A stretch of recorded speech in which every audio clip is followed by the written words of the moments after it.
Là, je suis trop dans le format de Ça va, toi? Ça va, ça fait plaisir de te voir, franchement. Oui, on se voit toujours au même endroit.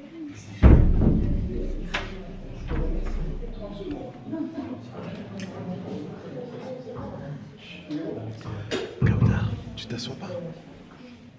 Écoutez, je ne vous remercierai pas, puisque j'ai eu l'occasion quasiment de vous remercier hier soir, un peu chose près, pour ce fameux film que nous avons vu tous ensemble. En tout cas, vous êtes de fidèles militants. On se retrouve très très souvent et ça me fait plaisir. C'est important, surtout que nous sommes dans une situation très très très particulière. Ce fameux cessez-le-feu qui vient d'être proclamé, sera-t-il suivi des effets que nous espérons? Ou est-ce que ce sera encore le troisième ou quatrième cessez-le-feu qui ne sera pas respecté par l'État colonialiste israélien? Dans tous les cas, merci beaucoup. Vous avez sur vos chaises le petit programme de nos festivités de fin d'année. Donc j'espère vous retrouver, ne serait-ce que demain déjà. Et une nouvelle fois, je remercie, au nom de l'APSKD, nous remercions le Secours catholique et la Maison d'entraide et de ressources. Sans cette maison, nous ne pourrions tenir ce type de conférence. Vous le savez, je l'ai dit, je le redis, la ville de Calais ne nous soutient absolument pas, nous refuse toute salle, et sans la Maison d'entraide et de ressources, ces conférences n'auraient pas lieu. Cette maison a aussi besoin de votre soutien. Donc n'hésitez pas à venir, à découvrir ces activités et soutenir leur devenir, qui est peut-être un petit peu en difficulté actuellement. Donc prenez des nouvelles et venez voir un peu les militants qui s'occupent de cette maison. Je vous souhaite une bonne conférence. Je vais laisser Edith le soin de vous voyer son invité. Parce que nous mettons les formes. Hein. Non, ça se fait pas? Merci. Kamel et Edith sont des amis de très longue date, donc je l'autorise à me tutoyer. Tout est dit. Bon, j'ai plus besoin de te présenter alors. Bon, bonsoir à toutes et à tous. Effectivement, on va associer Kamel pour la circonstance qui est dans la salle et qui est mon compagnon. On est à la fois très heureux et très fiers d'avoir aujourd'hui Sophie à nos côtés. Heureux d'abord, parce que c'est une amie de très longue date. Et qu'elle soit ce soir parmi nous, c'était sur le plan personnel très important. On a en commun l'amour d'un pays, un profond attachement pour ce pays, malheureusement mal en point en ce moment. Un pays qui t'a vu naître en 1947, on va faire un petit peu de biographie. Donc tu es né à Tunis en 1947, de parents et de grands-parents qui ont été aussi à leur manière dans un engagement à la fois politique et militant. Un pays sur lequel tu as délivré un ouvrage en 2019 qui fait autorité maintenant sur l'histoire de la Tunisie. Donc si vous êtes intéressé ou si vous avez peut-être envie de se rendre dans ce pays, lisez d'abord Le Carthage à nos jours de Sophie Bessis et vous comprendrez beaucoup de cet ancrage de ce pays dans ses différentes périodes historiques. Également auteur d'une biographie qui a fait également date en 2012 sur Habib Bourguiba, avec notre ami commune aussi, Sohir Belhassen. Donc, pour te présenter rapidement, je vais me pencher lâchement vers la page 4 de couverture de cet ouvrage dont tu vas nous parler.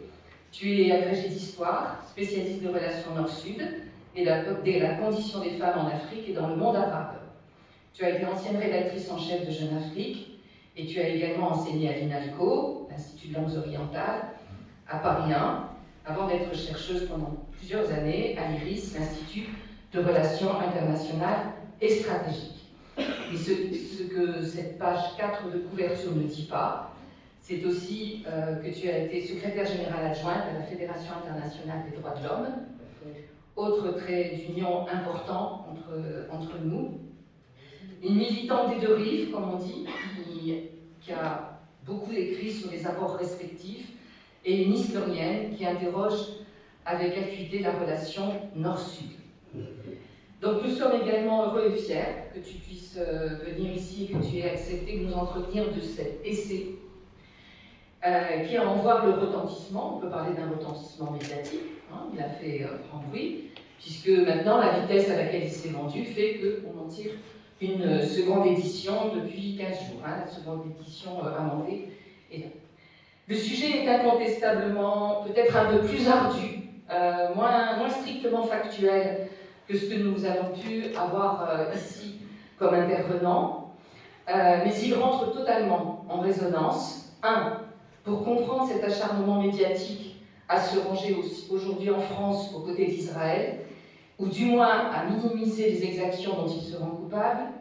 Cet ouvrage nous permet aussi de comprendre les racines du fait que notre solidarité affichée avec le peuple palestinien est absurdement taxée d'antisémite, et aussi pour comprendre, entre autres éléments d'explication, l'ostracisation dont est l'objet aujourd'hui l'islam, avec cette équation qui n'est plus seulement véhiculée par les milieux d'extrême droite, d'un islamisme qui serait devenu peu à peu synonyme de terrorisme. C'est là que de ça notamment dont on va parler, mais avant, on voudrait commencer par t'interroger sur le travail très important que tu as fait sur la notion d'universalisme, qui est une excellente introduction à ton essai. Merci Edith, et merci de m'avoir invité à Calais. Je suis très contente d'être ici et effectivement je vais essayer de résumer un peu ce petit ouvrage que j'ai écrit récemment. Et effectivement, il vient d'en sortir une édition légèrement augmentée, tout simplement parce qu'il a donné lieu à débat et que le débat c'est toujours très riche et que le débat m'a donné envie d'approfondir certaines choses que j'abordais dans cette première version. Alors tu me demandes, en fait, puisque tu as parlé de certains de mes ouvrages, je peux effectivement dire un mot sur l'universalisme. En fait, j'ai écrit, on pourrait penser que j'ai écrit depuis que j'ai commencé à écrire, ma foi, sur des sujets relativement différents. Non, parce que dans cette ligne directrice qui a été pour moi ce qu'on appelle les rapports nord-sud, les relations nord-sud. Et d'ailleurs, en fait, cet essai s'inscrit aussi dans cette question des relations nord-sud, eh bien, vient toujours habiter la question de l'universalisme et de l'universel. Et j'ai écrit effectivement essentiellement 3 ou 4 bouquins là-dessus. Vous en avez un sur la table qui est la double impasse, l'universel à l'épreuve des fondamentalismes religieux et marchands. Et j'en avais écrit un autre quelques années auparavant, qui s'appelait l'Occident et les autres, histoire d'une suprématie, où d'ailleurs j'abordais très brièvement la question de cette imposture que me semble être la formule de civilisation judéo-chrétienne. Alors pourquoi ? Bien parce que, pourquoi j'ai toujours abordé cette question ? Parce que cette question de l'universalisme et de l'universel. Parce que de nos jours, depuis longtemps, depuis quelques années déjà, elle est remise en question. La question de l'universalisme, la question universelle est remise en question essentiellement aujourd'hui parce qu'on appelle le mouvement décolonial. Et j'ai essayé, durant toutes ces années de travail, en fait, de faire une différence, je ne suis pas la seule d'ailleurs, hein, des philosophes de grand renom, comme Merleau-Ponty par exemple. Merleau-Ponty ont commencé à travailler sur cette question-là, à faire la différence entre universalisme et universel. Pourquoi ? Parce que on sait que les lumières européennes du XVIIe siècle britannique et du XVIIIe siècle français ont formulé un universel profane, un universalisme des lumières. pour tout le monde l'a appris à l'école, plus ou moins, cet universalisme des Lumières qui, effectivement, fonde la notion de sujet et détache les universaux de la morale religieuse. Et en fait, des universaux profanes. C'est ça l'apport des Lumières, de la même façon. C'est que ça ne veut pas dire qu'avant, il n'y avait pas d'universaux. Il y en a toujours eu dans toutes les religions et morales du monde. Mais c'était des universaux moraux, rattachés à la chose religieuse. Et au fond, le XVIIe siècle britannique, plus le XVIIIe siècle français, disent non, c'est inhérent à la condition humaine, ces universaux. Ce n'est pas un don de Dieu, c'est quelque chose de totalement inhérent, pas seulement à la condition humaine, à la nature humaine. Mais il se trouve, et c'est la grande impasse de l'Occident, il se trouve que ces universaux de lumière, égalité, liberté, fraternité, on va reprendre la formule de la République française, eh bien, ont été, dès leur énonciation par les Lumières, ont été réservés, non pas à l'humanité tout entière, mais à une partie d'entre elles. C'est-à-dire que très vite, les femmes en ont été exclues, elles ont été privées de droits civiques par la Révolution française, et les esclaves, bien entendu, en ont été exclus. C'est-à-dire que la Constitution américaine, qui est une très belle constitution, la Déclaration d'indépendance américaine, qui souhaite le bonheur de l'humanité, mais sauf celui des esclaves. Les esclaves n'étant pas des humains à part entière. Et puis un siècle plus tard, évidemment, les peuples colonisés ont été exclus des bénéfices de cet universalisme. Ce qui fait que, pour reprendre une formule des féministes que j'aime beaucoup, c'est en fait l'homme universel, c'est résumé au mâle blanc. Voilà. Les autres étaient exclus de cet universel. Et en fait, au nom de ces valeurs, ce que l'Occident, l'Europe a appelé ses valeurs, eh bien, l'impérialisme européen du XIXe siècle et la colonisation du XXe siècle s'est appuyé sur ces valeurs en disant ces valeurs sont la civilisation et c'est au nom de la civilisation que je me donne le droit d'aller coloniser des peuples qui sont, en définitive, il faut bien dire, qui sont inférieurs. C'est ce que dit Jules Ferry dans son fameux discours de 1881-82, j'ai oublié, à l'Assemblée nationale, le devoir des races supérieures est d'aller civiliser les races inférieures. Il a fondé l'école publique, mais c'est un chantre de la colonisation, Jules Ferry. Alors, évidemment, vu cette histoire, alors il y a un paradoxe qui fait que les peuples colonisés ont également lutté contre la colonisation au nom de cet universalisme, en disant il n'est pas seulement pour nous, il est pour nous aussi. Mais cet universalisme a été tellement connoté par l'histoire de l'Europe et l'histoire de l'Occident que, à partir des années 1980, à peu près, il a commencé à être confessé.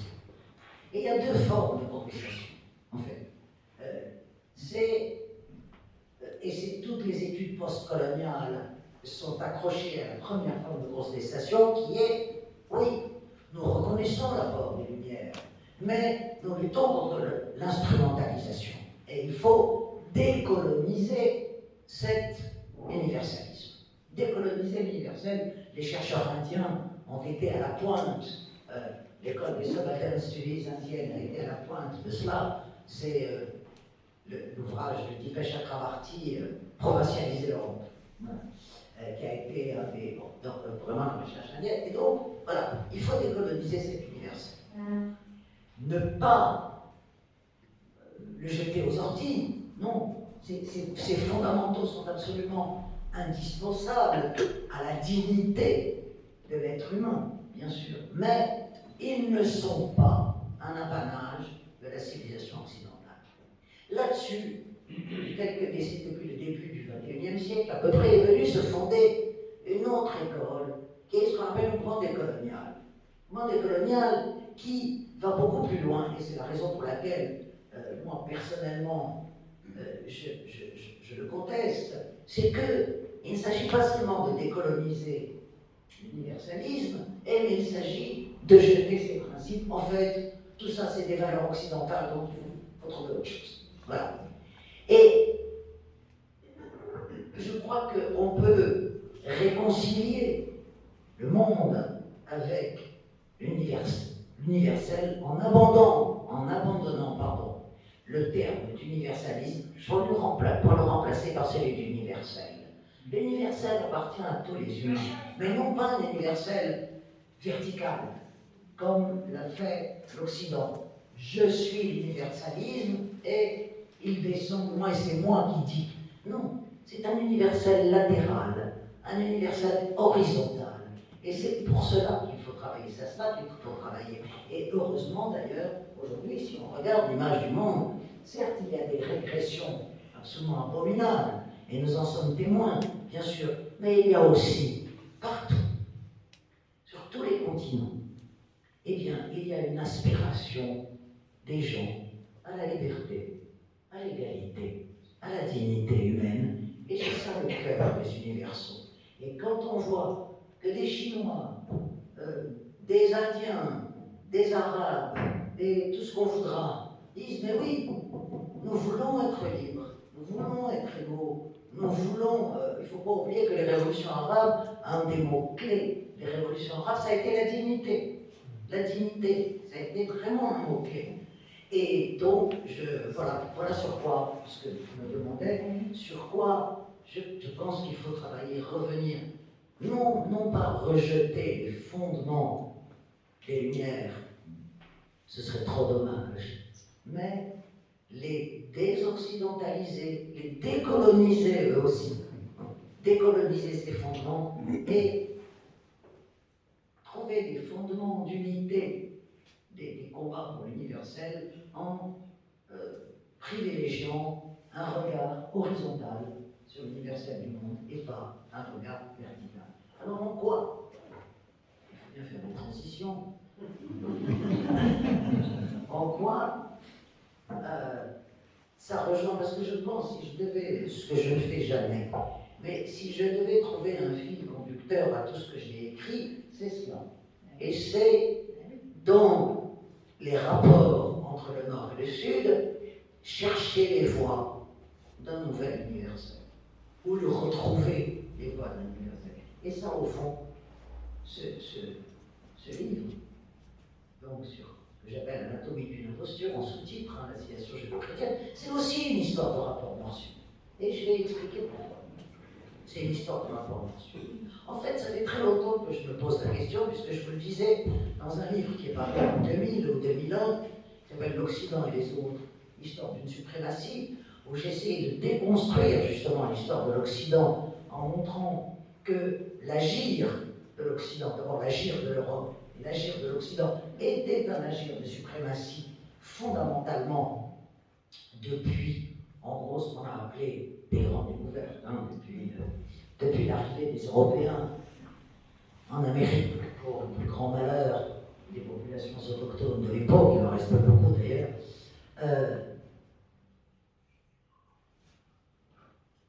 Eh bien, j'abordais dans cet ouvrage qui parlait de tout à fait autre chose, mais en quelques pages, en peu de pages, cette histoire en disant, mais qu'est-ce que ça veut dire, la civilisation judéo-chrétienne? Qu'est-ce que ça veut dire? Pourquoi est-ce que ce terme, cette formule, ce binôme a pris une telle importance dans le langage public? Pourquoi est-il devenu hégémonique? Et pourquoi, en fait, si on regarde bien, on a l'impression aujourd'hui que c'est l'autre nom de la civilisation occidentale. La civilisation occidentale est judéo-chrétienne. Et donc, je me suis posé cette question et je me suis dit non, il y a quelque chose qui ne va pas. Il y a quelque chose qui ne va pas parce que historiquement, ça n'existe pas. C'est un objet qui historiquement n'existe pas. Alors, je m'explique tout de même, c'est que bien sûr, il y a des occurrences savantes de ce binôme judéo-chrétien. Dans la mesure où d'abord, avec la naissance du christianisme, il ne faut pas oublier que le monothéisme dit abrahamique à 3 branches, chronologiquement, la juive, la chrétienne, la musulmane. Bon. Et que, disons que le divorce entre le christianisme et le judaïsme a été très long à s'accomplir, en fait. Les premiers écrits anti-juif du christianisme, c'est la fin du IIe siècle à peu près, hein, avec Tertullien, entre autres. Et donc, pendant un certain moment de l'histoire, il y a eu quelque chose qu'on pouvait appeler judéo-chrétien. Voilà, jusqu'au divorce consommé entre l'ancienne religion et la nouvelle. Ensuite de quoi, c'est vrai qu'à l'époque médiévale, un certain nombre d'écrits bibliques, de Bible, reprennent certains propos, disons, théologiques, dans le domaine purement théologique de la tradition juive et de la tradition biblique. Et donc, il y a ces occurrences savantes, mais jamais, au grand jamais, le binôme judéo-chrétien n'existait dans le langage courant. Et dans ma génération, eh bien, on m'a appris à l'école que la civilisation européenne était gréco-latine. C'était Rome. C'est très intéressant d'ailleurs, parce que à partir du début des années 1980, eh bien, petit à petit, cette notion de civilisation judéo-chrétienne commence à envahir le discours public. Les politiques s'en réclament, les médias mainstream s'en réclament, bon, et la matrice gréco-latine de la situation européenne disparaît. Ce n'est pas un hasard si c'est à partir du début des années 1980. Il ne faut pas oublier que c'est à ce moment-là que commence à sombrer le grand messianisme laïque qu'a été le communisme. C'est fini. À partir des années 80, eh bien, son dévoiement monstrueux par les régimes communistes en signe la disparition. Et la politique ayant comme du vide, à partir du moment où ce messianisme laïque, cette eschatologie séculière disparaît, eh bien, on assiste à un nouveau, appelons-le retour du religieux, recours au religieux, mais en tout cas, on remplace deux termes séculiers par deux termes religieux judéo-chrétiens. Et donc, petit à petit. Et moi, ce que j'essaye de dire dans cet essai, c'est qu'en fait, c'est pourquoi il est devenu aussi hégémonique au point d'envahir le discours public, c'est parce que c'est un terme extrêmement utile à beaucoup de monde. Pour trois raisons essentielles. Il y en a quelques autres que j'avais également, mais je vais insister d'abord sur ces trois raisons essentielles. La première, c'est que quand même, en Europe et en Amérique du Nord, quand on est judéo-chrétien, on ne peut pas être antisémite, puisqu'on est judéo-chrétien, forcément. Et que donc cette formule vient à point nommé pour occulter près de 2 millénaires, d'abord d'antijudaïsme chrétien, et ensuite d'antisémitisme moderne. Voilà. L'Europe, l'Occident étant judéo-chrétien, il ne peut pas être anti-juif, évidemment, puisqu'il est judéo-chrétien. Et donc voilà qu'on met un voile sur une tradition qui a formé les imaginaires européens, qui est d'abord l'antijudaïsme chrétien, le peuple déicide, etc., bien sûr, et ensuite, à partir de la sécularisation de l'Europe à la fin du XVIIIe, dont je parlais tout à l'heure, on a donné naissance, cette sécularisation a donné naissance à l'antisémitisme moderne. Pourquoi je fais une différence entre les deux? Parce qu'à ce moment-là, l'antisémitisme se détache de la religion. Bon, bien sûr, il reste un antisémitisme religieux, mais le XIXe siècle étant le siècle où la science remplace Dieu. Et on a la naissance d'une anthropologie raciale, qui est une pseudo-science, évidemment, l'anthropologie raciale, et cette pseudo-science crée, appuie la notion de race sur de la fausse science. Et donc il y a les races sémites, les races aryennes, on invente tout ça au XIXe siècle. Et donc l'antisémitisme devient racial, il cesse d'être religieux. Et c'est une race qu'il convient de combattre, parce que c'est une race vicieuse, et non seulement il convient de le combattre, mais à force, il convient également de l'exterminer, et c'est le génocide hitlérien. C'est important, parce que on va comprendre pourquoi ce génocide hitlérien est une des raisons pour lesquelles les Occidentaux soutiennent la politique israélienne envers et contre tout. Donc, cette notion occulte cette vieille tradition anti-juive, antisémite, parce qu'il ne faut pas oublier que la première altérité contre laquelle s'est construite l'Europe chrétienne, c'est l'altérité juive. Et le juif était un étranger venu d'Orient, d'ailleurs. Et donc voilà. Alors bien sûr, après, il y a eu des mea culpa de l'Église, mais ils ont quand même été très tardifs. Les mea culpa de l'Église ont commencé avec le Concile Vatican II au début des années 1911. Donc, première utilité de ce terme, c'est occulter ces 2 millénaires d'antijudaïsme et d'antisémitisme, dont il ne faut pas oublier qu'ils se sont soldés par le judéocide nazi, par l'extermination des Juifs d'Europe. Deuxième utilité, si je puis dire, de cette notion. N'oublions pas, comme je vous le disais tout à l'heure, que l'Europe se considère comme la matrice et l'invention des universités. C'est l'Europe. L'Europe est née d'elle-même et c'est elle qui a tout inventé. Après, elle a transmis à ce prolongement d'Europe que sont les États-Unis et l'Amérique du Nord. Alors, si on prend toujours, comme je le disais tout à l'heure, les 3 monothéismes, chronologiquement, étant donné que c'est le plus ancien, le judaïsme a été l'énonciateur des universaux moraux du monothéisme. C'est les 10 commandements, hein.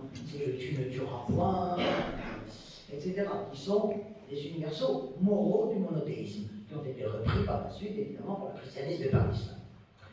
Mais ces universaux moraux, étant donné qu'ils ont été énoncés, même si le judaïsme, évidemment, a repris des traditions plus anciennes, mésopotamiennes, etc., égyptiennes. On sait que les premières versions du monothéisme a été en Égypte, dans l'Égypte pharaonique, au XVe siècle avant Jésus-Christ, à peu près, le monothéisme d'Akhenaton.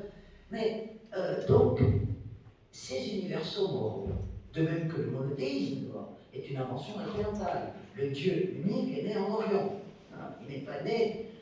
Il n'est pas né au nord de la Méditerranée. Le Dieu unique est né. C'est peut-être pas d'ailleurs la meilleure chose qu'a inventé l'Orient, hein, mais ça, c'est un autre sujet. Bon, c'est peut-être un autre sujet. Donc voilà. Et donc ces universaux ont été conçus en Orient.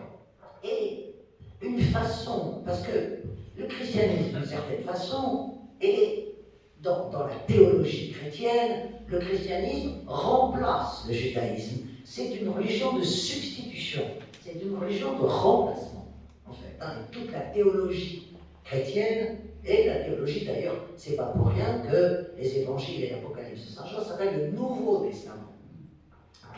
Et donc, par ce procédé judéo-chrétien, cela permet de rapatrier, ou d'apatrier, si je puis dire, les universaux du monothéisme en Occident.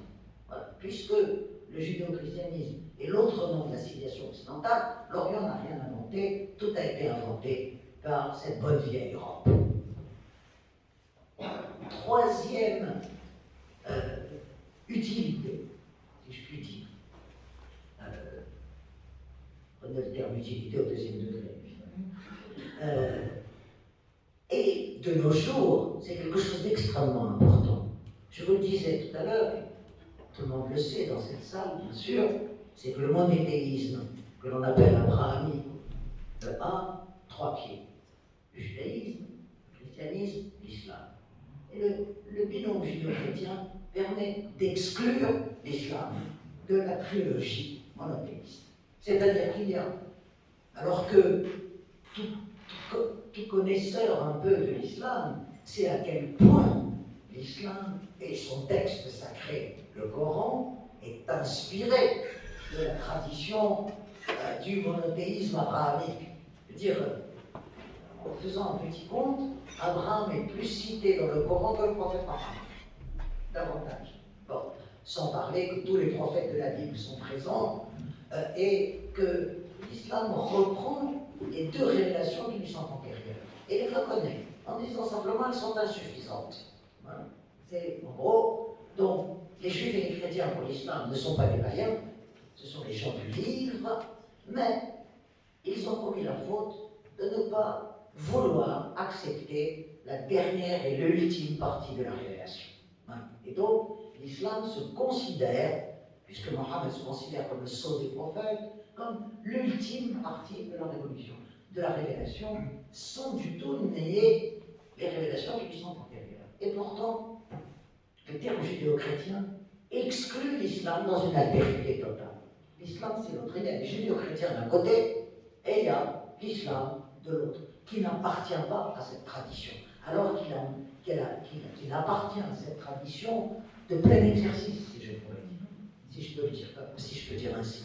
Et donc, évidemment, cette exclusion du triptyque, cette exclusion de l'islam du triptyque abrahamique se renvoie de l'islam à une altérité, à une étrangérité absolue, permet aussi aujourd'hui à l'Europe occidentale et à l'Amérique du Nord d'asseoir l'hostilité vis-à-vis des musulmans sur une sorte de base qui serait justifiée par le fait que l'Occident est judéo-chrétien et que les musulmans, ce sont les autres. C'est extrêmement évidemment préoccupant. Une quatrième, quelque chose d'important, et là je vais venir un petit peu plus à l'actualité, c'est que cet ancrage, ce fait que la civilisation judéo-chrétienne est l'autre nom de la civilisation occidentale, fait que les juifs sont exclusivement des occidentaux, ce qui est une contre-vérité historique évidemment absolue. Mais, ça à la limite, ce ne serait pas tellement grave, les contre-vérités historiques, elles sont légion. Mais ça veut dire que l'État d'Israël, État des Juifs, appartient uniquement à l'Occident. Que l'État d'Israël est un État occidental implanté au cœur de l'Orient. Et alors, c'est très intéressant parce que si on regarde l'histoire du sionisme, à partir de sa fondation politique de Théodore Herzl, à la fin du XIXe siècle, il ne faut pas oublier que le sionisme a été fondé par des intellectuels européens de confession juive. D'ailleurs, les premiers étaient parfaitement laïcs, sinon mécréants. Si on prend Théodore Herzl, était un intellectuel viennois, un journaliste viennois. Et d'ailleurs, au départ, la Palestine, pour eux, n'avait pas grande importance. Ils étaient laïcs. Les premières idées de Théodore Herzl étaient de dire pourquoi pas l'Argentine. Il y a très peu de monde là-bas. On va mettre les Juifs en Argentine. Après, ils se sont dit bon, pourquoi pas l'Ouganda. Les Britanniques ont dit oui, on va vous filer un petit morceau d'Ouganda, si vous voulez. Mais le sionisme avait besoin d'une légitimation. Parce que sinon, dans la mesure où, à l'époque, la quasi-totalité des Juifs d'Europe n'adhéraient absolument pas au sionisme. Pour eux, ils étaient européens. Et avait besoin d'une légitimation. Et le sionisme est allé chercher sa légitimation dans le domaine religieux. C'est-à-dire, a fait du récit biblique un récit historique. En disant, voilà, c'est la Palestine et à nous, d'ailleurs, la Bible le dit. Et donc, a transformé une promesse eschatologique, en fait, une promesse divine. Évidemment, l'an prochain, à Jérusalem, ça existe dans la tradition religieuse juive. Bien sûr que ça existe. Bien sûr qu'il y a un lien à la Palestine. D'ailleurs, un des drames, c'est que les trois monothéismes ont un lien très fort à ce petit morceau de terre qui fait 3 départements français. Bon, mais c'est comme ça. Ce petit morceau de terre qui fait 3 départements français a une centralité mondiale déterminante. C'est comme ça. Et donc est allé chercher sa légitimation dans la religion, a fait de la Bible un code foncier, en gros, et voilà comment le sionisme a fait de la Palestine, pour reprendre une expression de l'historien israélien Shlomo Sand, il y a a un de ses bouquins qui s'appelle en français Comment le peuple juif fut inventé. Mais c'est une très mauvaise traduction du titre. Parce que le titre original, c'est De la terre sainte à la mère patrie. Comment une promesse religieuse s'est transformée en projet national. Et je pense que ce titre est beaucoup plus pertinent. Donc voilà, donc l'État d'Israël crée, le sionisme ayant été créé par des Européens, étant une idéologie, étant un nationalisme, donc le nationalisme juif créé en Europe au moment de l'émergence des nationalismes en Europe à partir de la deuxième moitié du XIXe siècle. Et donc c'est un morceau d'Occident. Et au fond, les idéologues du sionisme, puis les dirigeants de l'État d'Israël à partir de sa création en 1948, se sont toujours considérés comme un morceau d'Occident implanté au cœur de l'Orient. Et c'est ainsi que, évidemment, pour eux aussi, la formule de civilisation judéo-chrétienne est bien vue. Monsieur Netanyahou l'emploie à tort et à travers. Nous sommes judéo-chrétiens. Quand on sait la méfiance traditionnelle des juifs vis-à-vis des chrétiens, d'ailleurs, parce que bon, il y a quand même des souvenirs historiques qui perdurent, on peut dire, on s'aperçoit de l'un, et c'est la raison pour laquelle j'ai voulu mettre le terme d'imposture, en fait, en sous-titre de cette œuvre. Donc vous voyez cette espèce de construction tout à fait perverse, en fait, à partir de cette formule. Elle l'occulte, elle exclut, elle s'approprie, et donc c'est la raison pour laquelle elle est écrite. Maintenant, je ne veux pas terminer cette pour en discuter. Elle a aussi été utile dans le monde arabe. Elle a aussi été utile dans le monde arabe. Parce que, bon, alors il y a un côté réactif de renversement du stigmate, qui est une logique assez courante. Hein. Le judéo-chrétien, c'est européen, c'est occidental. Non, nous n'avons rien à voir avec cela. Et donc, le nationalisme arabe, une partie des nationalistes arabes, se sont emparés de cette expression pour dire nous n'avons rien à voir avec la judaïté. Et pour exclure de leur propre histoire, de la propre histoire du monde arabe, sa dimension juive, laquelle a été très importante jusqu'aux années 1950-60 à peu près. Voilà. Donc, ça a aussi servi à occulter du côté du monde arabe la dimension juive de son histoire, que ce soit en Égypte, que ce soit en Irak, que ce soit en Afrique, etc. Et donc, la dernière question que je me posais, est-ce qu'on peut déconstruire cette formule? Est-ce qu'on peut la déconstruire? Est-ce qu'on peut la déconstruire parce qu'elle a des effets politiques délétères? Elle a des effets politiques délétères dans le drame actuel, parce que on ne peut comprendre une partie seulement, mais une partie du soutien, aujourd'hui fragilisé, certes, par l'ampleur du carnage israélien à Gaza. Mais on ne peut comprendre ce soutien quasi inconditionnel de l'Europe et des États-Unis que parce que Israël, enfin pas que, en partie parce que Israël est ce prolongement de l'Occident au cœur d'un monde hostile, d'un monde méchant, qui est le monde musulman. Et donc, d'ailleurs, les dirigeants israéliens ne cessent de le dire, Israël est un rempart contre une barbarie qui serait d'essence musulmane. Voilà. Et donc, cette formule, cette appropriation permet de comprendre ce soutien. Parce que, d'une certaine façon, et Dieu sait que l'histoire parfois joue des tours, celui qui était l'ennemi à exterminer, qui était le juif, est aujourd'hui le soutien à protéger, le soutien à défendre, le soutien à soutenir. Voilà. Et voilà une des raisons pour lesquelles. Alors bien sûr, en Europe et aux États-Unis, les raisons de ce soutien ne sont pas tout à fait les mêmes.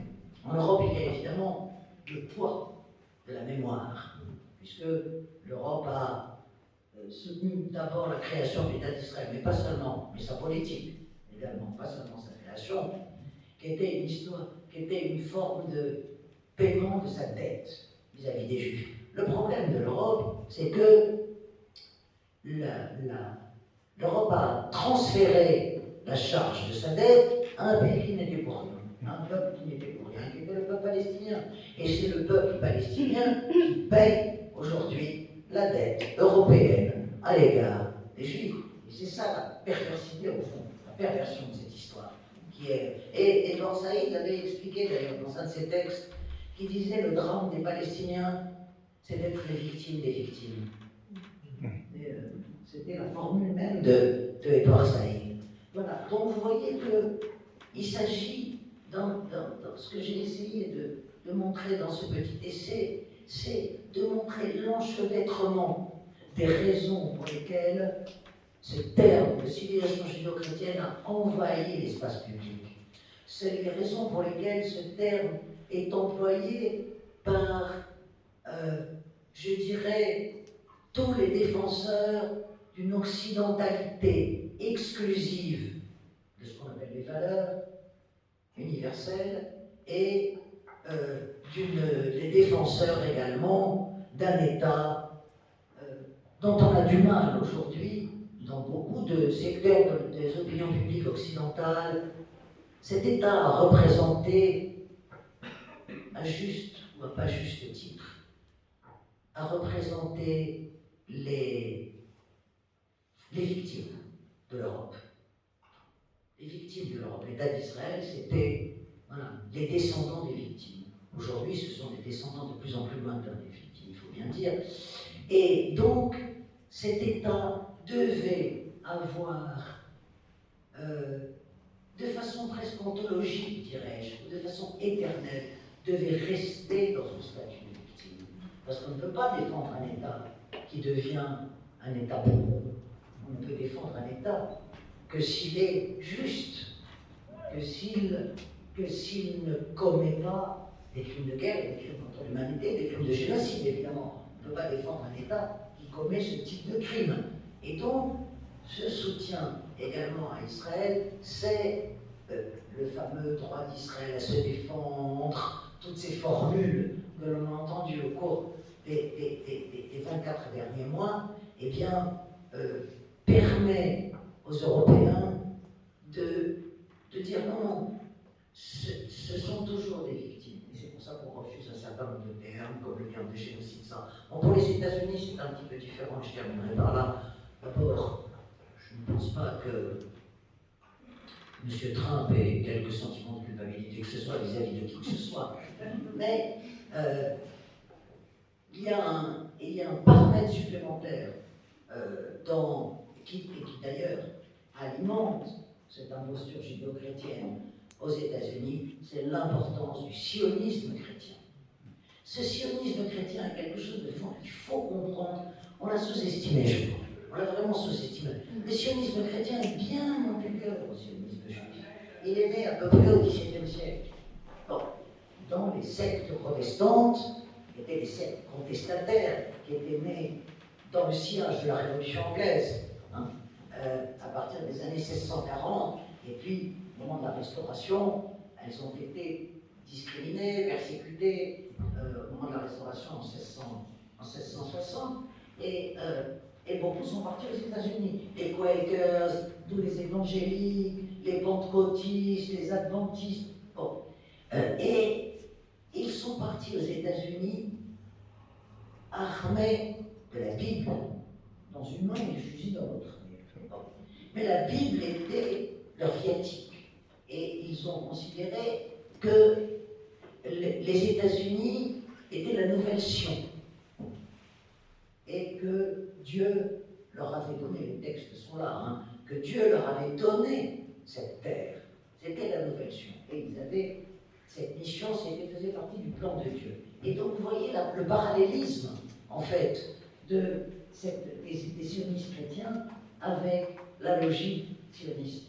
C'est un parallélisme très. C'est-à-dire que les États-Unis, comme la terre d'Israël, font partie du plan de Dieu. C'est le plan de Dieu. dur comme fer, c'est-à-dire c'est du délire. Mais ils y vont pas tous. Hein, voilà. Mais et il ne faut pas oublier que les sionistes chrétiens, les évangéliques essentiellement, forment à peu près un tiers de l'électorat de M. Trump aujourd'hui.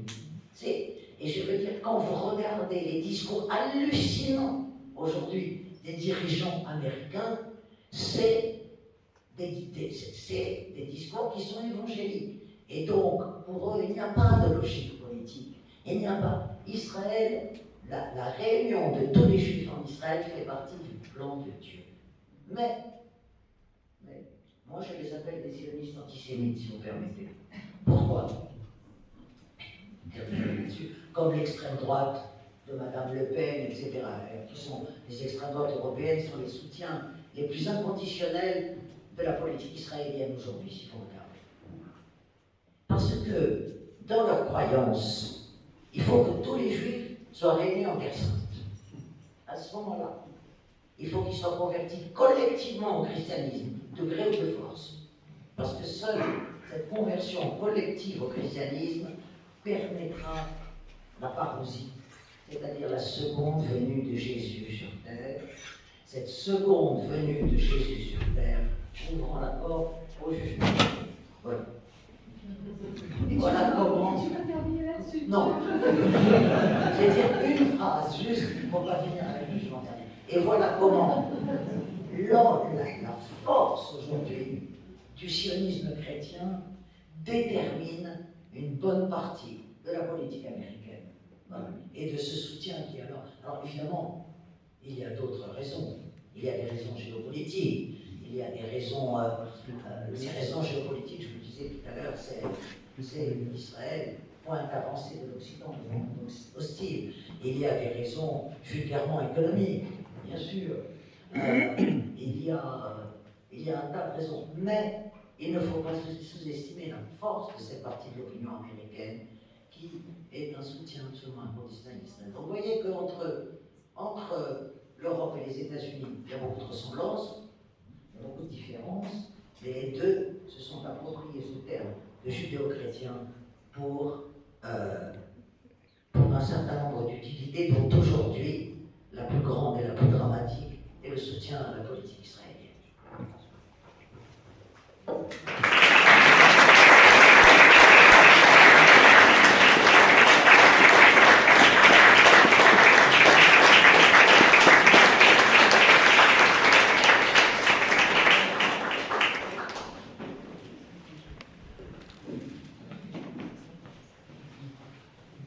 On va entamer les questions. Est-ce que je peux me permettre une question pour embrayer ensuite? Est-ce que, quand tu dis que le judéo-christianisme est avant tout un construit politique, que tu as largement et très clairement déconstruit dans cet ouvrage, est-ce qu'on peut aller jusqu'à dire que c'est maintenant une machine de guerre idéologique? Pourquoi pas? Je ne récuse pas le fait qu'on peut le prendre comme une machine de guerre. Quand on voit l'usage qu'en font les politiques, je veux dire, pour défendre la civilisation judéo-chrétienne, effectivement, on peut dire que ce terme, c'est plus ou moins transformé en machine de guerre. Moi, je ne récuse pas du tout ça. Alors, on va passer aux questions comme d'habitude de ces traductions. Ah, là, j'entends rien. Alors, rien. Ah, ok. Alors, on va passer aux questions. Bon, comme d'habitude, essayez de faire des réponses assez brèves. Des questions assez brèves. Ça reste. Moi, je voulais savoir si on savait par qui. Je voulais savoir par qui était portée cette nouvelle notion judéo-chrétienne. Est-ce qu'on a identifié par qui a émergé cette notion? Je ne crois pas. Si vous voulez, comme je vous le disais tout à l'heure, ça existait dans le langage savant, ça existait en théologie. Il y avait des occurrences. J'ai même retrouvé dans le monde arabo-musulman la première occurrence de judéo-chrétien, c'est sous l'Empire ottoman, c'est les jeunes Turcs dans les années 1920 à peu près,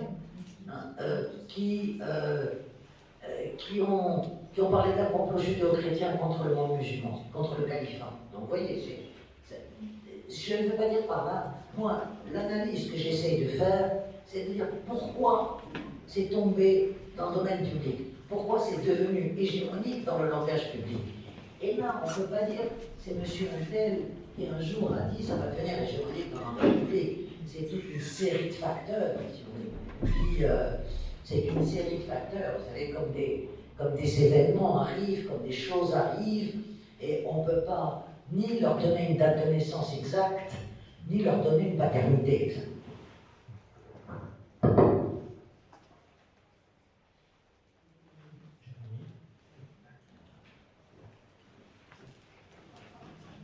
Soyez gentil de vous lever comme ça, je vous vois quand vous parlez. D'accord, bonsoir. Je suis désolée, je ne vois pas la caméra même. Je suis très contente de vous entendre aujourd'hui, parce que moi ça fait des années que je vous écoute. Donc du coup, en Palestine, on n'a pas votre livre, donc aujourd'hui j'ai pu l'acheter tout de suite, j'espère que vous allez me le dédicacer. Alors, j'ai deux questions. Une question qui va peut-être faire peur, mais il faut que je la pose parce que je l'ai en tête depuis mon adolescence, depuis qu'on a commencé à apprendre l'histoire et la question de la Shoah, etc. etc. Alors, depuis... Ouais. Non, c'est bon, c'est bon. Ouais. Donc, je me demande en fait... Non, mais ça marchait. Ouais, ok. Je me demande si ça a pris un génocide. Non, là, ça marche plus. Voilà, comme ça, je le mets comme ça.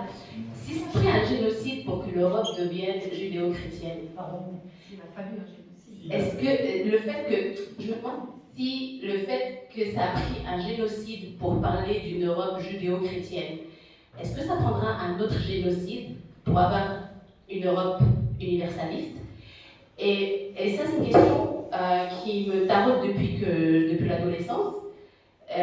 J'ai vécu dans d'autres pays, j'ai vécu aussi en Palestine, et en fait, je me suis même rendu compte que le monde judéo-chrétien n'a rien à voir avec ce que j'ai vu en Amérique du Nord, en Europe. La chrétienté et la judéité, comme les juifs de Naplouse, par exemple, n'a rien à voir avec le reste du monde. Donc, je me demande, est-ce que finalement, pour l'Europe, pour qu'on soit un espace pluriversel en fait, et non pas juste universel, parce que l'universalité et même l'idée d'universel, ça reste exclusif. Est-ce que c'est ce qui risque de nous tomber sur la pomme à nous, musulmans de France? Et ma deuxième question, je suis désolée, je vais essayer de faire très vite. Je travaille aussi beaucoup sur la question de la nazérité, les Anazirs, les juifs du Tamara, de l'Afrique du Nord. Et je me demande beaucoup si l'idée d'un monde arabo-musulman, c'est pas la contrepartie d'un monde judéo-chrétien qui ne peut pas exister l'un sans l'autre. Et je me demande même, j'étais en Palestine quand les accords d'Abraham ont commencé à émerger, et je voyais les Marocains israéliens revenir vers le Maroc avec les yeux doux, avec cette espèce de mélancolie, etc. Et moi, je regardais ça du coin de l'œil. J'avais quand même des amis israéliens d'origine marocaine, mais le 7 octobre a brisé notre amitié, ça a été catégorique. Et je me demande justement si le retour à l'universel tant voulu, c'est-à-dire un monde où on share, on partage des valeurs, etc., ne peut pas aussi servir des projets tels que le sionisme, avec les accords d'Abraham. Parce que les accords d'Abraham, c'est quoi finalement? C'est ce monde où toutes les religions abrahamiques vivent ensemble. Bon, c'est une question à tiroir. Hein. Voilà, je préférais être plus rapide, mais voilà, je voulais vraiment poser des questions. Je vais essayer de répondre à une partie de vos questions. La première me paraît importante dans la mesure où elle est posée aujourd'hui par beaucoup de monde. Est-ce qu'un génocide chasse l'autre? J'ai dit en termes crus. Je ne crois pas qu'il faille la prendre comme ça, la question. Le problème, c'est qu'après la Deuxième Guerre mondiale, on n'a dit plus jamais ça.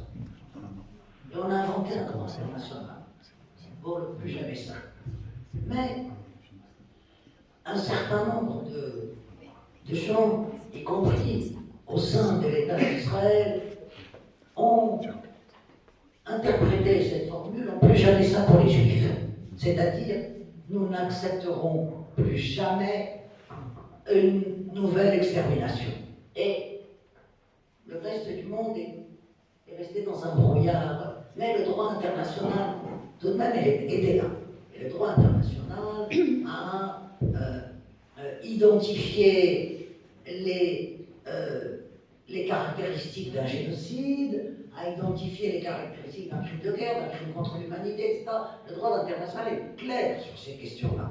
Or, il se trouve effectivement que si on se réfère uniquement au droit international, il est évident que depuis 2 ans, depuis le massacre du Hamas du 7 octobre, que je condamne, je le précise pour être extrêmement clair, parce que je pense qu'aucune lutte de libération nationale, je dis bien aucune, ne peut se légitimer par des massacres de civils, quelle qu'elle soit.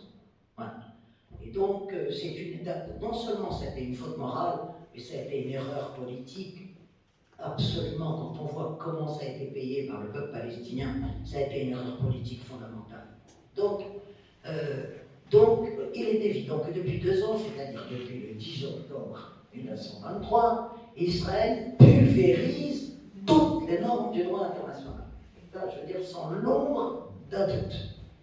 Et que ce qu'Israël appelle une revanche, et vous le savez, j'ai pas besoin, vous êtes des militants, est un carnage d'une cruauté sans nom.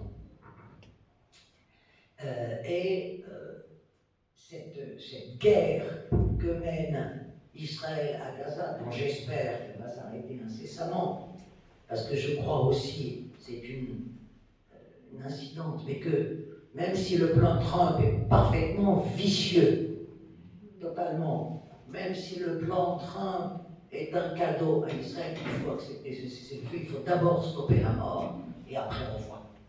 Voilà, moi, quelle est ma position sur le plan Trump, que je trouve parfaitement vicieux par ailleurs.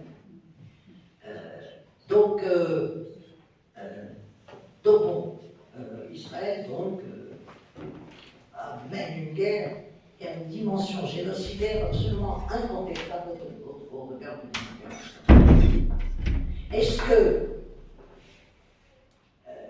le jour, parce que ce jour-là viendra, je ne sais pas dans combien de temps, le jour où les Occidentaux accepteront que l'on parle de cette guerre comme d'une guerre génocidaire, est-ce qu'ils vont oublier pour autant le génocide qu'ils ont commis il y a 80 ans? Je crois que, pour moi, aucun génocide ne doit chasser l'autre. En fait, il faut reconnaître les culpabilités des deux. Je ne pense pas qu'il faille oublier l'extermination des Juifs par les nazis. Il ne faut jamais l'oublier. Il faut garder cette mémoire. Pour autant, cette mémoire ne doit pas, comme elle le fait aujourd'hui, autoriser la commission de crimes contre l'humanité commis par ceux qui sont censés être les héritiers de ce que l'on a exterminé. Voilà quelle est ma position, si vous voulez, là-dessus. Maintenant, donc voilà, il ne faut oublier ni l'un ni l'autre. Alors, pour les Juifs arabes, vous avez un petit bouquin que j'ai écrit il y a quelques années, sous la forme d'une lettre à Hannah Arendt, à la philosophe Hannah Arendt, où je me définis comme juif arabe. Je n'ai aucun problème à me définir comme juif arabe, je le fais depuis très longtemps. Et qu'est-ce que ça veut dire? Il y a eu dans l'histoire, on parle de judéo-christianisme, mais il y a eu quelque chose, et une culture judéo-musulmane aussi. Ça a existé, évidemment, on prend toujours l'exemple de l'Andalousie, mais pourquoi pas?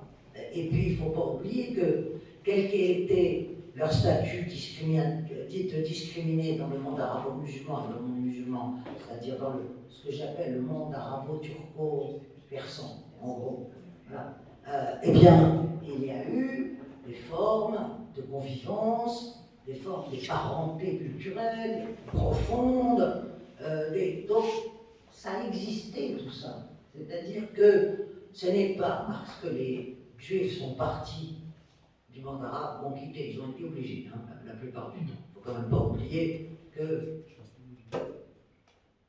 si vous voulez, le départ des Juifs du monde arabe, de ce monde arabo-turco-persan, en gros, à la fin des années 40, dans ce monde arabo-turco-persan, il y avait à peu près 1 million de Juifs, un petit million de Juifs.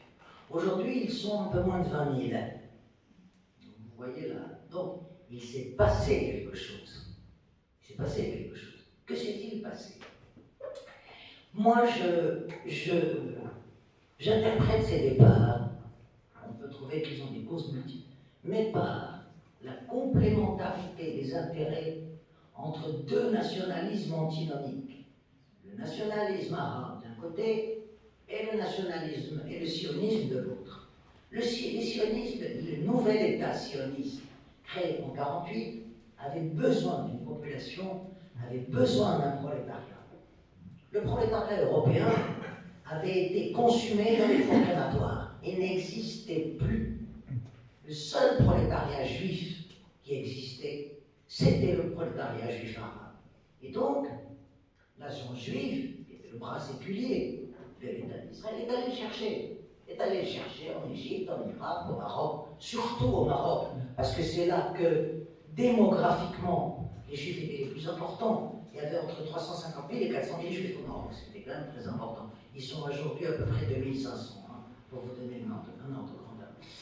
Et les États nouvellement indépendants, nationalistes, il ne faut pas oublier quel est le point commun de tout nationalisme, c'est le refus de la diversité, le refus de la pluralité, le refus de l'altérité, surtout quand c'est une altérité interne, et de la diversité interne.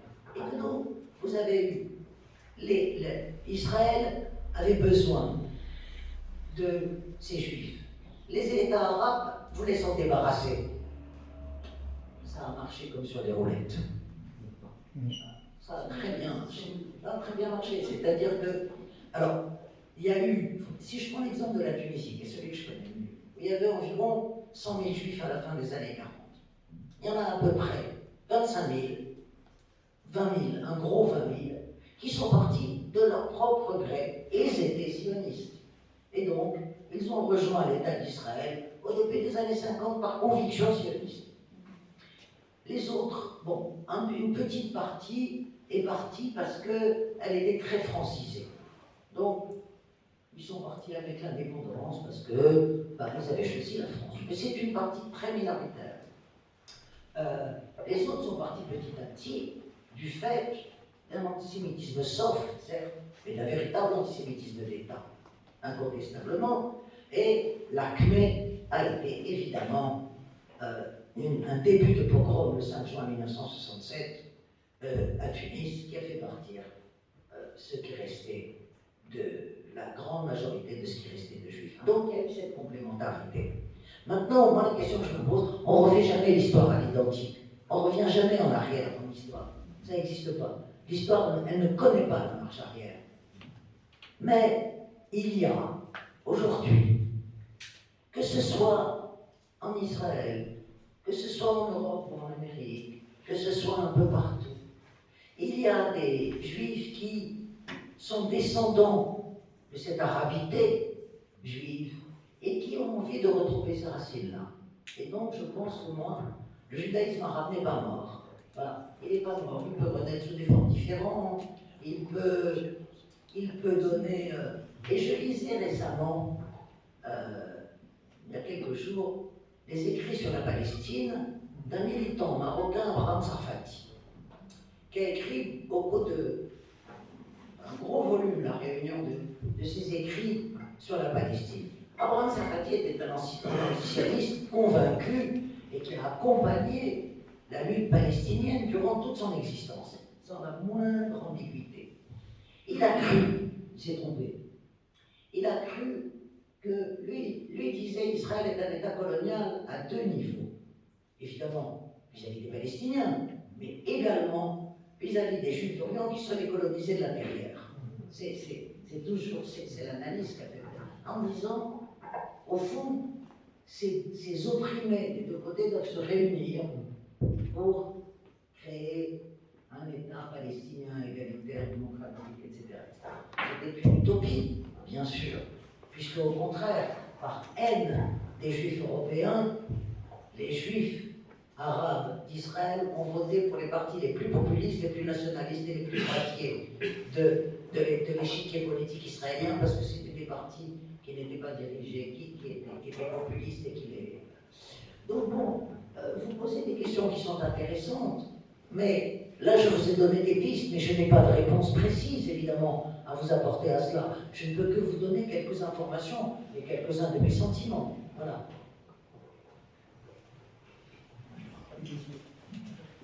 Bonjour.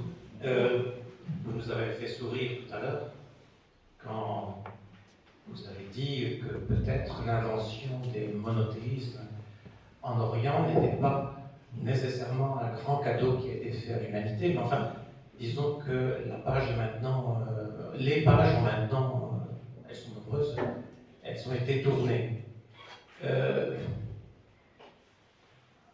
Ma question est finalement assez simple. Il n'y a peut-être rien de plus profane au monde ou de plus sordide que l'argent, la course au profit et l'exploitation du travail humain pour accroître le profit.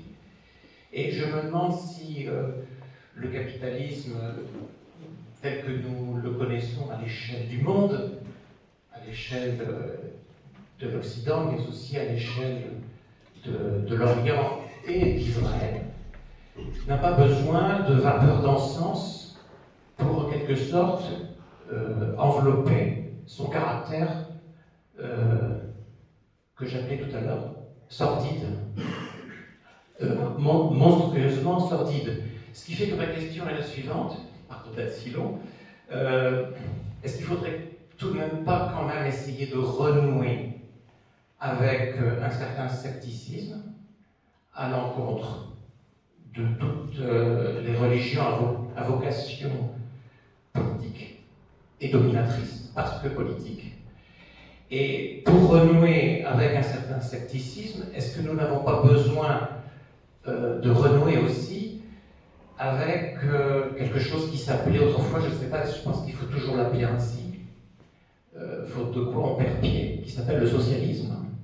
C'est-à-dire, au fond, la confiscation de ce qu'il y a de gigantesque, anormal, insupportable dans les flux d'argent, les flux vers les banques, vers les assureurs, etc. Merci pour vos questions. Sur la première partie de votre propos, ce n'est pas un hasard si j'ai sous-titré mon bouquin La double embase sur l'universel à l'épreuve des fondamentalismes religieux et marchands. Car j'appelle le néolibéralisme une théologie. Une théologie dans la mesure où elle est indiscutable. Ses défenseurs la présentent comme indiscutable. There is no alternative, disait Margaret Thatcher. Il n'y a pas d'alternative. Bon, donc ça c'est une théologie. Et elle est ancrée sur des vérités, sur un régime de vérité, qui est effectivement le marché peut s'autoréguler, etc., qui sont bon. Seule la réalité démontre l'inverse. Alors, est-ce que... Bon, sur le monothéisme, c'était une plaisanterie, évidemment. Le problème, c'est qu'aujourd'hui, de toute façon, les trois quarts des humains sont monothéistes. Donc, il faut bien faire avec. Je ne sais pas comment, mais alors, sur le socialisme, est-ce que vous permettez que je vous raconte une blague? Alors, ça se passait dans l'Union soviétique, et un jour, Brejnev, Kosygin, qui va faire une conférence dans un kolkhoz pour parler du socialisme scientifique. Et donc, on fait toute une conférence sur le socialisme scientifique. Et en disant, camarades, après sa conférence, évidemment, nous sommes dans un pays libre, posez les questions que vous voudrez, aucun problème. Il y a un Ivan qui se lève et qui dit, camarade Léonide, moi je suis un ignorant, mais est-ce que le socialisme est vraiment scientifique? Bien sûr, lui répond Brejnev. Alors ils vont lui dire, mais pourquoi on n'a pas essayé d'abord sur des animaux?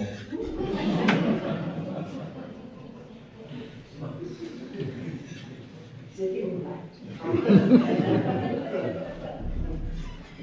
C'était une blague. Mais ce que je veux dire par là, pourquoi je vous ai raconté cette blague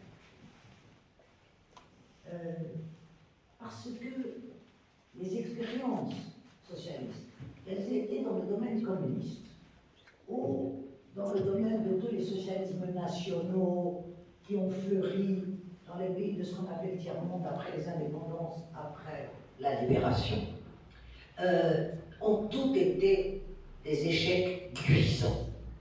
Il faut bien le dire, je n'y peux rien. Ont toutes été des échecs cuisants. Cela, pour autant, ne légitime pas le capitalisme, ne légitime pas le libéralisme, le néolibéralisme, le fait que les socialistes étaient des échecs cuisants. Ça légitime le fait qu'il faut trouver autre chose. Voilà. Il faut trouver autre chose. Bon, il faut inventer autre chose. Il faut aujourd'hui, notre planète est en danger. Je ne parle même pas de l'humanité, mais je parle du vivant qui est en danger. Et du vivant qui est en danger du fait du règne de l'argent. Et ça, je suis tout à fait d'accord avec vous, puisque tout doit être exploité. Mais il faut trouver autre chose. Ce n'est pas. Si je prends le domaine de l'écologie, par exemple, qui est aujourd'hui très mal mené, mais il ne faut pas oublier que les pays communistes ont été catastrophiques sur ce plan-là. Absolument catastrophiques. Parce que ils se sont pris pour des démiurges, et donc il fallait discipliner et s'approprier la nature. Et donc voilà, simplement, est-ce que les humains, avant que tout se casse la figure, sont capables de progressivement inventer quelque chose? Honnêtement, je n'en sais rien. S'il y a des questions, parce que sinon j'ai une question, je me permets. Oui, alors, j'avais une question, parce que je m'intéresse à la difficulté qu'on a en France d'avoir par exemple des manifestations. La difficulté en France d'avoir des manifestations où il y aurait 100 000 personnes comme dans d'autres pays en Europe. Et par exemple, en Belgique, on voit, pas très loin de chez nous, il y a une œuvre que le discours sur la Palestine est beaucoup plus clair pour les politiques de gauche. Quel rôle joue selon vous en fait la mémoire de la guerre d'Algérie en France sur la difficulté en fait de soutenir les Palestiniens? Parce que j'ai l'impression que ce que nous produit le génocide, c'est le fait de pouvoir rejouer pour beaucoup de Français la scène coloniale. La jouissance aussi de voir des Arabes souffrir. Donc en fait, si je traduis votre question simplement, est-ce qu'en France on déteste les Arabes plus qu'ailleurs en Europe? Non, en gros, votre question c'est ça, et vous l'avez dit de façon intelligente, bientôt. Non, cela dit, la mémoire coloniale c'est une vraie question. Incontestablement, c'est une vraie question.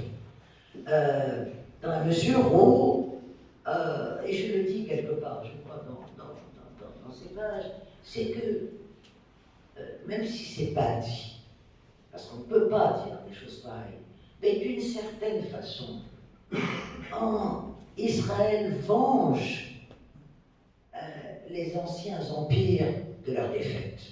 Voilà. Il y a quelque chose de cet ordre-là, je pense, incontestablement.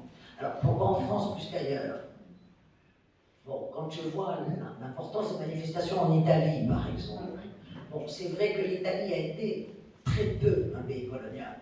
Très peu. Maintenant, cela dit, l'Italie, quand elle a colonisé la Tripolitaine, a mené une politique coloniale, une cruauté très grande, voilà, y compris la guerre d'Éthiopie en 1935-37, etc. Mais enfin, c'est une histoire coloniale qui n'a rien à voir avec l'histoire coloniale française, l'histoire coloniale italienne. La Belgique a colonisé le Congo, très très grand le Congo, très grand, a exploité d'une façon totalement sanguinaire le Congo, mais n'a pas colonisé l'Arabe, c'est vrai. La Belgique n'a colonisé aucun pays arabe. Elle avait le Congo, le Rwanda et le Burundi à partir de 1918, c'est-à-dire à partir du moment où l'Allemagne a été dépossédée de ses colonies après sa défaite dans la Première Guerre mondiale.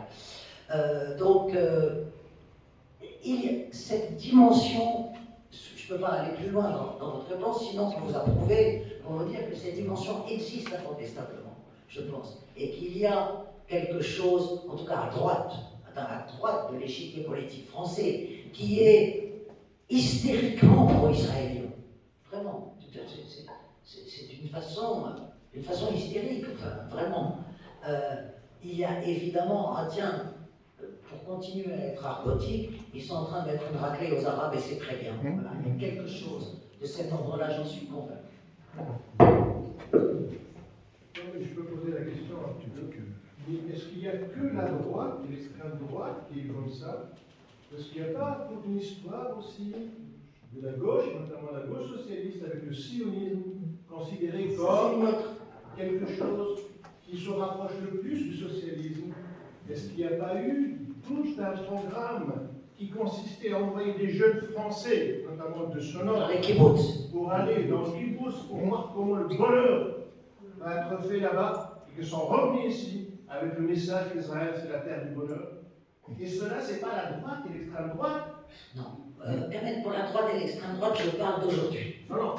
Tu vois, je parle d'aujourd'hui. Mais là, je pense. Alors, si on refait un peu l'histoire, au moment de la fondation de l'État d'Israël, quand la question de la reconnaissance de l'État d'Israël est arrivée devant l'ONU, l'État d'Israël a été créé en mai 1948, tout de suite après devant l'ONU. Le premier pays à reconnaître Israël, c'est l'Union soviétique.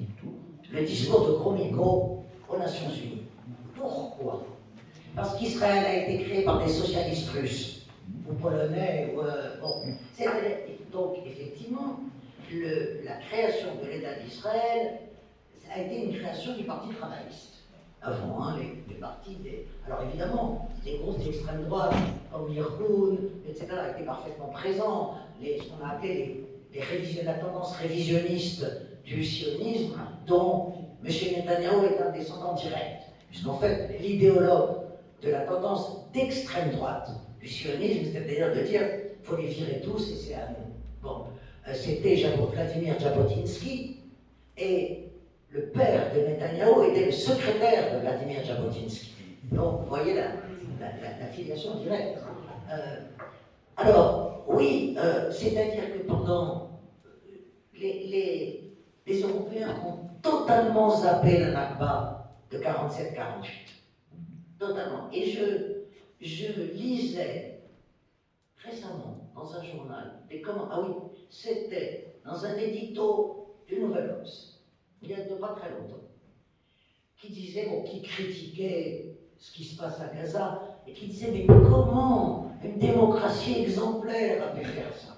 Bon, comment un pays qui a été pour nous un modèle a pu faire ça? Donc ça rejoint ce que tu dis, effectivement. Et donc, il y a eu des expériences socialistes en Israël. L'expérience du kibbutz est une expérience socialiste de collectivité, de collectivisation, presque dans des utopies socialistes à la Makarenko, à la... Pour les Israéliens.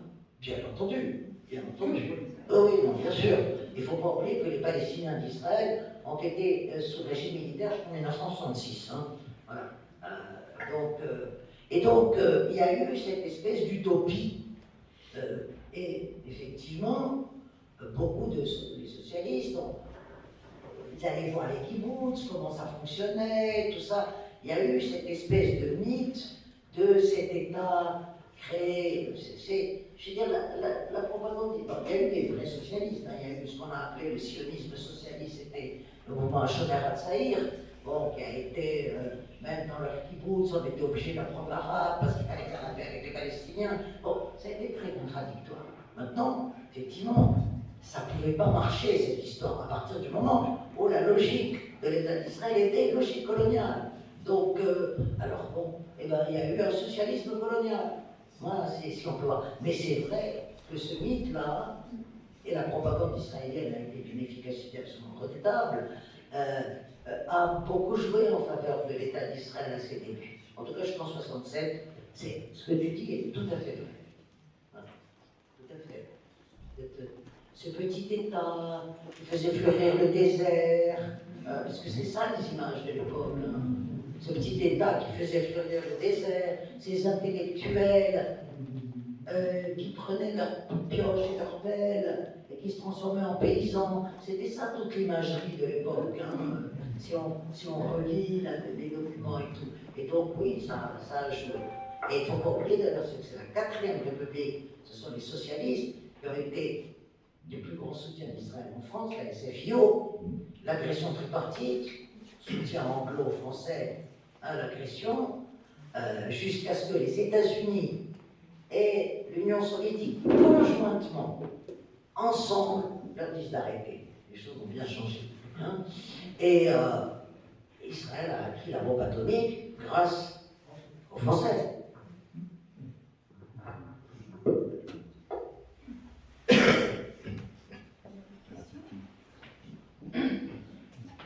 Pour avoir un petit peu, c'est pas vraiment une note d'espoir, mais à un moment donné, tu dis les Juifs du monde sont aujourd'hui les prisonniers de leur assimilation sans nuance à un pays qui n'est le leur que pour une petite moitié d'entre eux. Alors, quid de l'autre moitié? Aujourd'hui, si on prend la population juive mondiale, qui est, ce qui montre bien qu'il y a quelque chose, l'humanité est aujourd'hui composée d'environ 8 milliards d'êtres humains. Il y a 16 millions de juifs dans le monde. C'est une minorité, mais qui a été tellement... Et ça, je pense, il faut comprendre la centralité des juifs par le fait que pendant 5 siècles, ça a été la centralité de l'Europe. En réalité, ça reflète, cette histoire reflète la centralité de l'Europe. 90% des juifs aujourd'hui vivent entre Israël et les États-Unis, à peu près. Voilà. Et donc, en Israël, d'ailleurs, on peut dire que c'est un échec du sionisme, dans la mesure où l'État d'Israël était conçu pour accueillir tous les juifs. Et que donc, l'État d'Israël accueille une petite moitié des juifs, à peu près, habitent en Israël, à peu près l'équivalent démographique aux États-Unis, où il y a entre 6 et 7 millions de juifs à peu près aux États-Unis, et le reste un peu en Europe. Voilà. Et à part les toutes petites, des petites minorités, mais absolument microscopiques, qui n'ont aucun sens démographique, au Maroc, en Tunisie, en Iran. Voilà. Donc, c'est pour ça que je dis qu'il est le pays. Alors, le problème, et ça je vais vous renvoyer à un bouquin qui est tout à fait intéressant, qui est le livre de Sylvain Sipel, L'État d'Israël contre les Juifs, qui est un livre tout à fait intéressant. Le problème, à mon avis, c'est un problème grave et important. D'abord, Israël, c'est sa justification, sa légitimation, c'est qu'Israël est censé, veut être le représentant de tous les Juifs. Ce qui est faux. Israël et l'État a supposé qu'on accepte cet État tel qu'il est aujourd'hui, c'est l'État des gens qui l'habitent. Bon, en tout cas, ce n'est pas le représentant de tous les Juifs. Or, Israël le fait comme un mantra, nous représentons tous les Juifs. Tous les leaders occidentaux entrent dans le jeu. C'est ça le problème. Hein. C'est ça le problème. C'est qu'au fond, et pour moi, je le dis d'ailleurs dans le livre, ce philosémitisme exacerbé des Occidentaux aujourd'hui est l'autre face de la médaille d'un antisémitisme qui n'est pas mort. Parce que, pourquoi ce philosémitisme exacerbé? Qu'est-ce qu'ont les Juifs d'exceptionnel? Pourquoi faut-il les aimer plus que les autres? Comme avant, on les détestait plus que les autres. Hein. Et je me réfère à une phrase de Franz Fanon, qui dit dans Ponant Masque Blanc, pour moi, celui qui adore les nègres est aussi malade que celui qui les exècre. Voilà. Remplacez le mot nègre par le mot juif, et vous pouvez trouver la même chose. Et donc tous les dirigeants occidentaux tombent là-dedans. Je donne dans ce livre un exemple. Quand en 2017, M. Macron décide de commémorer la rafle du Veldiv. Pourquoi pas?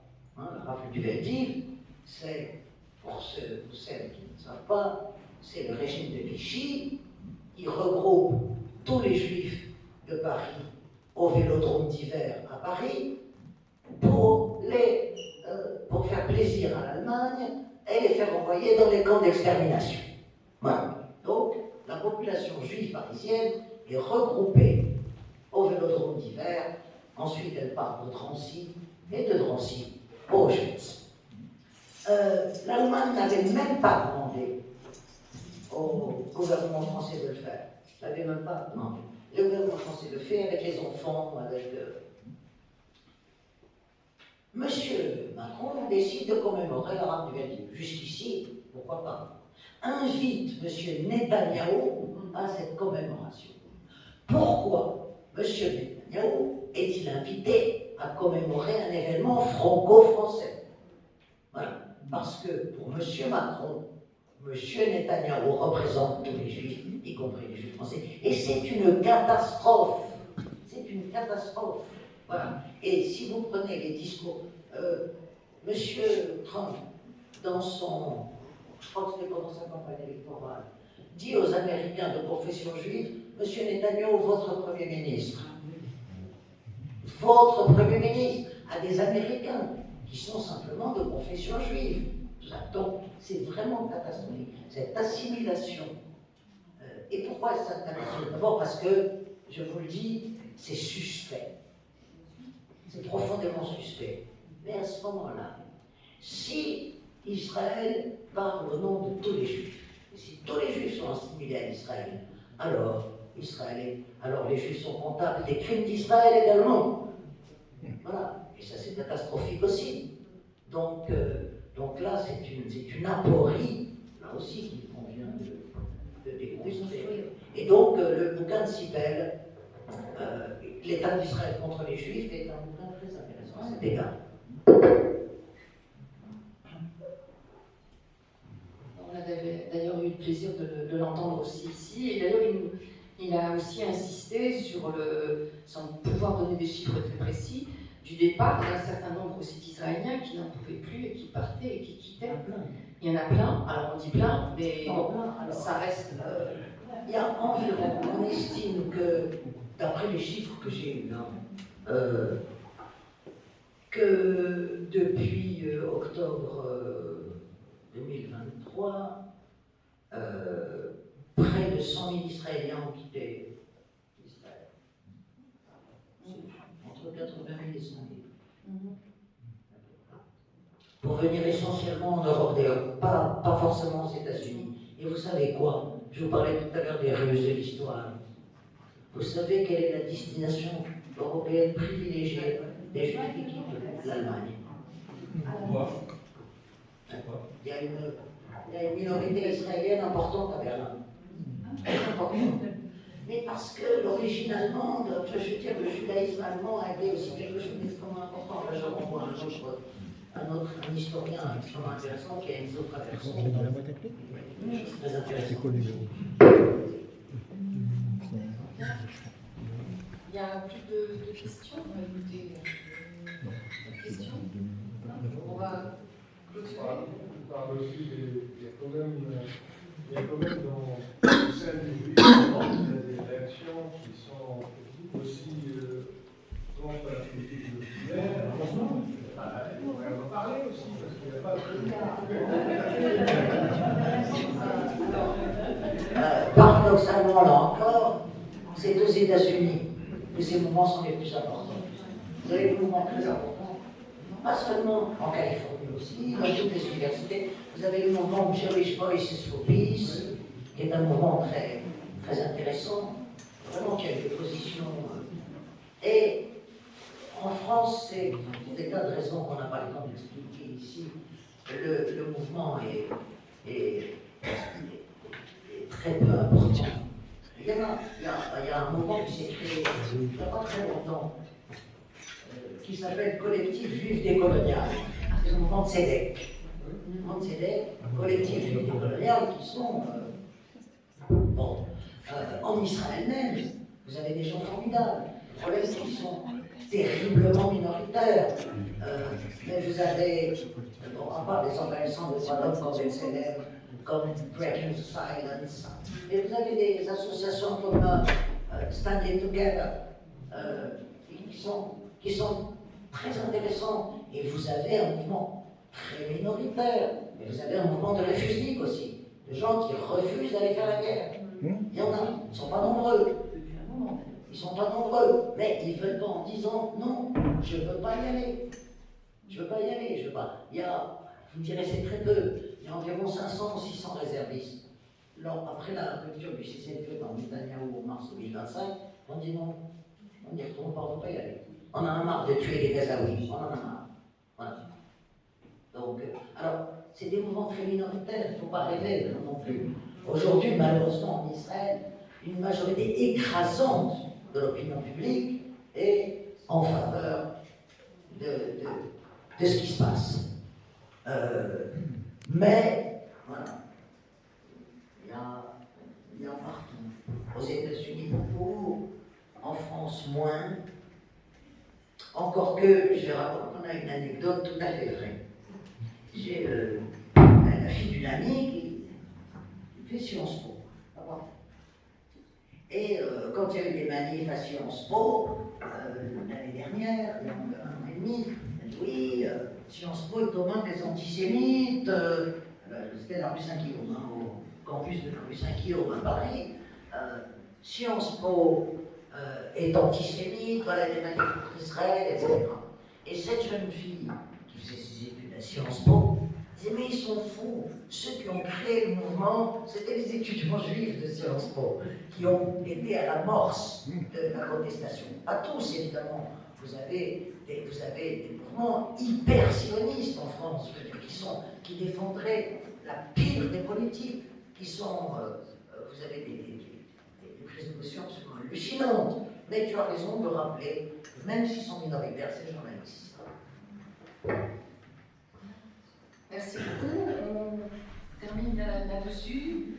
Le président fait un petit signe, encore une fois. Monsieur Jérémy. Déjà, j'avais quelques infos, mais merci à vous deux encore. Oui. Merci.